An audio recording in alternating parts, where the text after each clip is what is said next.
হরে কৃষ্ণ। আজকে আমি বানিয়েছি আলুর চপ। আলুর চপ বানানোর জন্য সবার প্রথমে কিছু আলু আমি সেদ্ধ করে নিয়েছি, তারপর খোসা ছাড়িয়ে ঘষণি দিয়ে ঘষে নিয়েছি। কড়াই বসিয়ে দিলাম, দিয়ে খানিকটা তেল দিয়ে দিচ্ছি। তেলটা গরম হয়ে গেছে, এবার আমি খানিকটা কাঁচা লঙ্কা কুচো আর খানিকটা আদা বাটা দিয়ে দিলাম। কিছুটা হলুদ দিয়ে দিচ্ছি আর কিছুটা লবণ দিয়ে দিচ্ছি।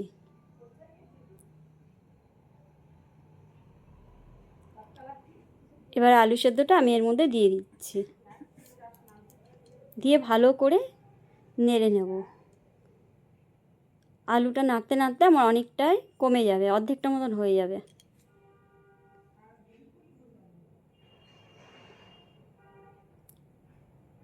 আলুর থেকে সবটা জল টেনে নিয়েছে, আলুটা ভালো করে আমার নাড়া হয়ে গেছে। এবার নামিয়ে নেব।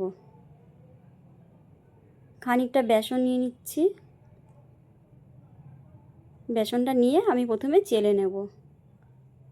খানিকটা বেকিং সোডা দিয়ে দিচ্ছি, কিছুটা হলুদ গুঁড়ো, কিছুটা ঝাল লঙ্কা গুঁড়ো আর পরিমাণ মতন লবণ দিয়ে দিচ্ছি। দিয়ে অল্প অল্প করে জল দিয়ে আমি গুলে নেব।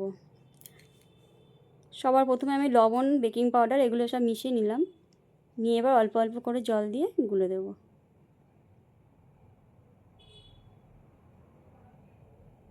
খুব ভালো করে ফেটিয়ে নিতে হবে।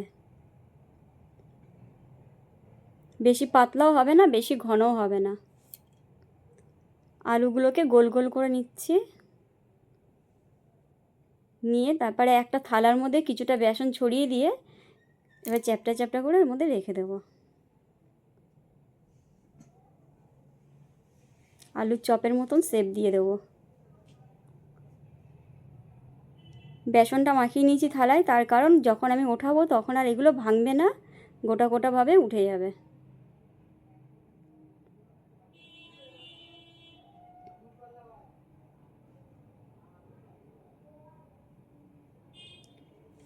কড়াইটা বসিয়ে গরম করে নিলাম, নিয়ে বেশ খানিকটা সাদা তেল দিয়ে দিলাম। এবার এক একটা চপ নেব, নিয়ে বেসনের মধ্যে পিটুলির মধ্যে ডুবিয়ে দিয়ে ভেজে নেব।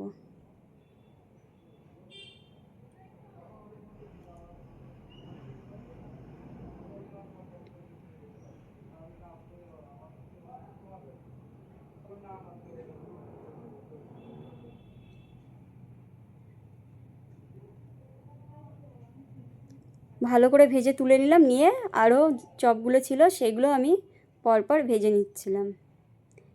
নিয়ে তারপর গরম গরম চপের ওপরে আমি চাট মশলা ছিটিয়ে দিয়েছি।